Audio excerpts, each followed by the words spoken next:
Well, don't you look like hell? Swallowed something that doesn't agree with you? Tell me, was it a demon's nice, big... pecker? Oh, you poor thing. You really think I'm going to answer to you, don't you? We both know who's really in charge, don't we? And once it's strong enough, you'll be little more than a meat carcass for it to use however it pleases. Let me speak to whoever's really in charge. Or shut up. And once it's strong enough, you'll be little more than a meat carcass for it to use however it pleases. You're embarrassing yourself. Leave before you hurt yourself too.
Didn't I tell you to leave?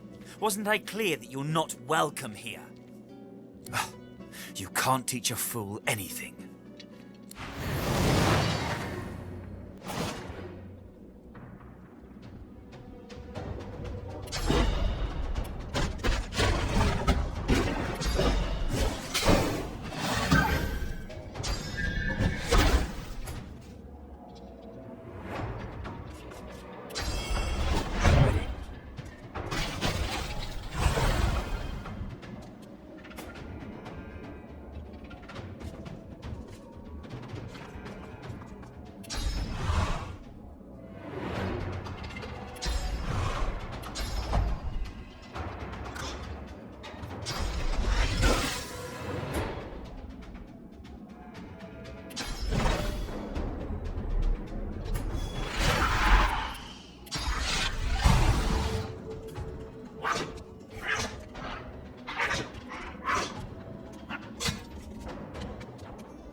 that was even easier.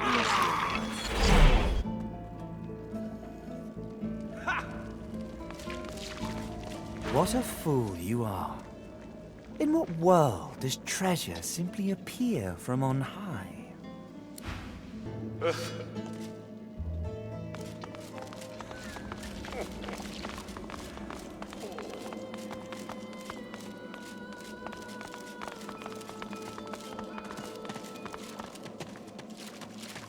Look out. I see a trap nearby.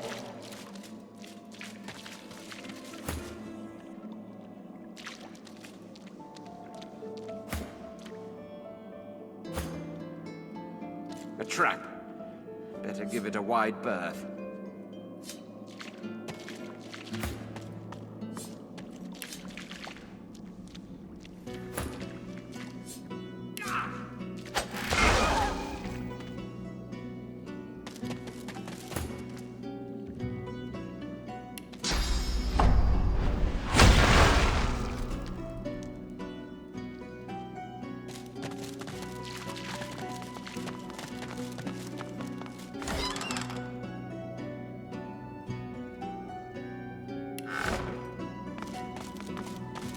Careful. I spotted a trap.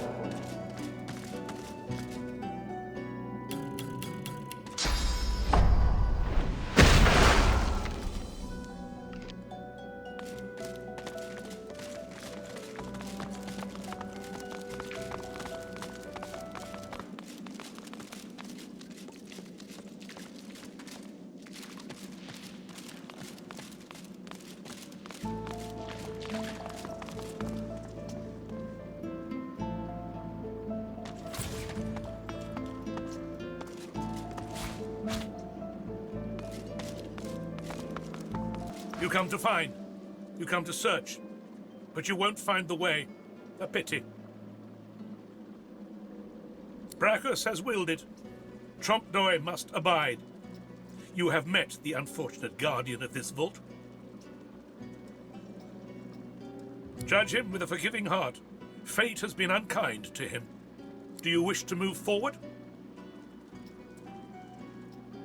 Listen closely and make your attempt. Braccus is a bloody, rotten, thieving, very, very awful fellow. Some even call him a cur. A cur is... You know nothing. Guess again. Listen closely and make your attempt. Braccus is a bloody, rotten, thieving, very, very awful fellow. Some even call him a cur. A cur is... Either you're very good at guessing or the slightest bit clever. Let's find out for certain. Listen closely and make your attempt. Source is a scourge, a devil, a misery, a blight, a hex, a curse. And yet, the cure is... Perhaps you're not totally incapable after all. Or maybe Trompdoy told you the answers. Is that it? Is he hoping you'll... It doesn't matter in any case. The path is opened. Go freely. I know little, but you have proven yourself a knowing traveller. I will answer what I can. Braccus Rex has charged him, tried him, convicted and punished him. I know not the crime, but he has been sentenced to remain in this vault for all time and to prevent others from entering. Trompdoy was and is a creative man. He knew petty magic in his day, but this he has used to carve this place out from a simple vault, myself included. Braccus Rex discovered the way. This he researched here, upon this isle. He could remove the source from any creature or individual. I saw the stars he used myself. They were most impressive.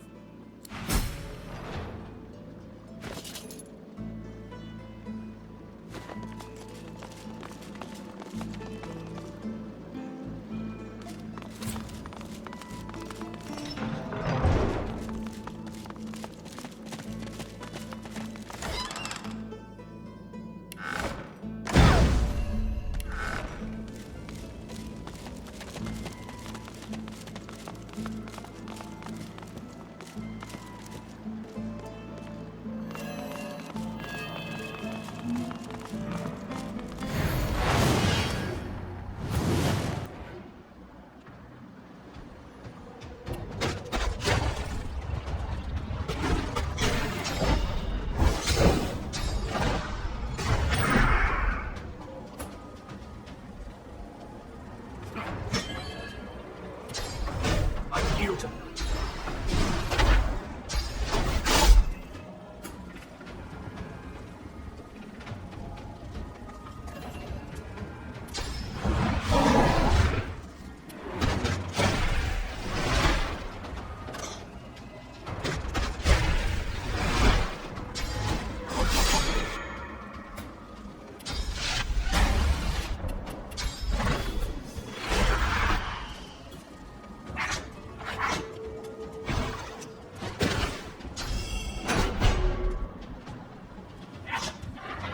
I sense something nearby.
Now you see it. Now don't.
As you pick up the ring, you feel a cold, dark pain shoot up your arm. Your mind itches.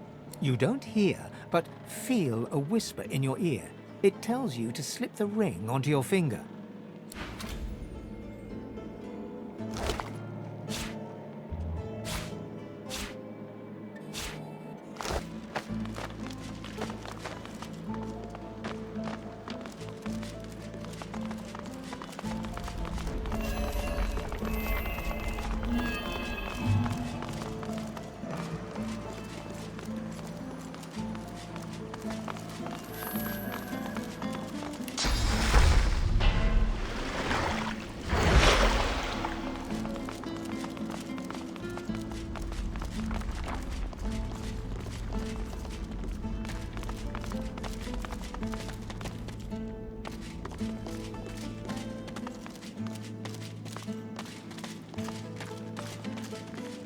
That's plenty.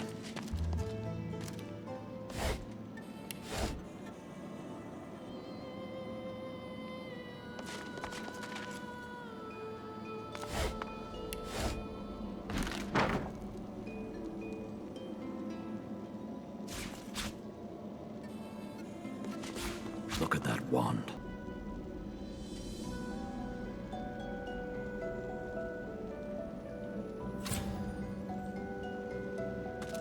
The soul jar stands on its plinth, glowing softly. From within, you can almost hear the whisper of a voice. You see, or rather, you feel, a far-off land. Frozen breath hangs in the air, pine needles brush your cheeks, and in your arms you can feel a weight. A body, dead. But you have hope. Your vision swims. You're older, but perhaps not wiser. You march at the head of a shambling host, the enemies of Braccus Rex melting before you. The scene twists again. Now Braccus stands before you, a beautiful woman at his side. You lash out in treasonous rage, but cold arms bind you. You're sealed away in a tower. Your screams fill the darkness. You feel a jolt and open your eyes to see the soul jar before you, lying still in the vault. Your hand falls from the jar and grips the pillar as you try to calm your ragged breathing. Lucky find.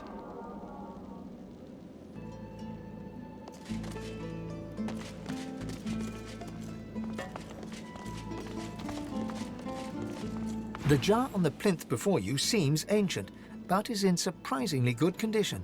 It's covered in pictograms that you can't understand, but you're sure you just saw one of them move. The pictograms spin to life, and you're dragged into a dream. You see the lizards of the ancient empire turning their backs on you, casting you out into the wilderness. As you roam, the human apes turn away from you, all but one. One smiles, one opens his arms, one says he'll take you home, Braccus Rex. He promises power for a price. He picks off your golden scales, one by one, stripping you down to the bone. He promised you a crown, but all you got was shackles. You try to fight, try to reclaim what's yours, but a woman takes you by the hand and leads you to a tower. He promised he'd take me home, you cry. You are home, she smiles as she seals the door. This is where you belong. Your hand drops away from the soul jar, your skin prickling. In the back of your mind, you hear a small, scared voice whimper before fading to nothing. Lucky find. The long-dead lizard's visions fade. I can't help but sympathize with him. He just wanted to go home. One can't help but have a bit of sympathy. Who wouldn't want to return to their home? What he did shames his people.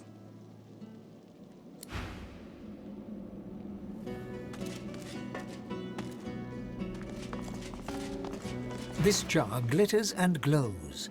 From within, you think you can make out the distant sound of laughter. With a jerk, your mind is pulled to a scene in a tavern. You see a dwarf in the center of the room, joking us all around roar with laughter. All bar the zombies, who are slavishly serving food and drink. The door opens, and a tall, beautiful woman stalks into the room. She's flanked by heavily armed guards. You can't make out her words, but see the fear in the dwarf's eyes. The dwarf mutters a word, and the undead lurch towards the intruder, but are cut down like wheat. The dwarf tries to run, pushing her friends into the woman's path, but is grabbed before she can escape. As she's dragged away to a tower, you hear her cursing Braccus Rex and his whore. Even when she's thrown inside and the door sealed, you can still hear her shouts. You pull your hand away from the jar, your head swimming. You can feel the dwarf's cold terror still twisting in your gut. Good find. The vision fades. She must have been acting against Braccus Rex for him to have come for her like that. Honestly, making the dead do menial work sounds kinder than having the living do it. Being locked in a tower was more kindness than any necromancer deserves.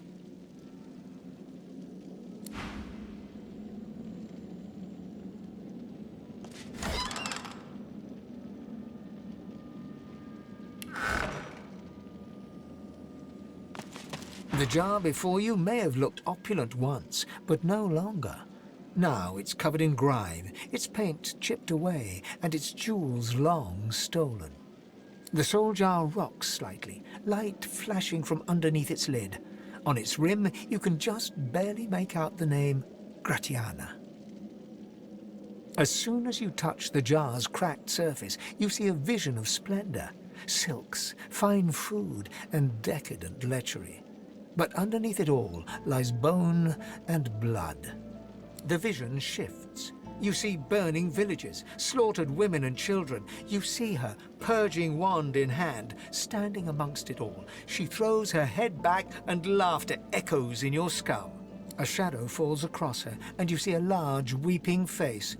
She reaches out as if to comfort, but Braccus drags her back. You see her fall into the mire of the swamp, trapped. As you pull your hand away, you can feel a deep, longing sadness in your soul. Is it regret, or just sadness for a life that used to be? Good find. The terrible vision fades. Gratiana's life was selfish and hedonistic. No mercy. Whatever a person may have done in life, they can always be redeemed. However her life began, it ended well. No one should be damned because of their youth.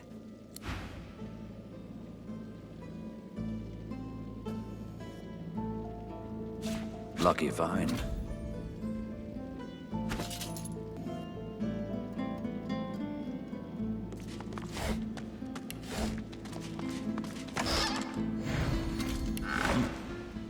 You made it all this way. I'm sorry. He trembles and seems to shudder with a quiet sob. I'm cursed, you know. Bloody Braccus bound me here to protect his vault. He has my soul in that jar just there, and I can't leave without it. As long as the jar stays unbroken, I can never truly die. I don't rightly know. This was the Source King's way. Befriend you, then destroy you. I was a fool to expect I'd be an exception. His favor was intoxicating. That's no excuse, but it is the reason.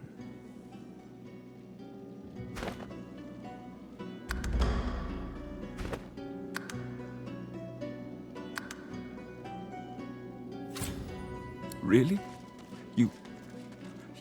You would? He drops to his knees before you and grabs onto your feet with both hands, head hanging. Thank you.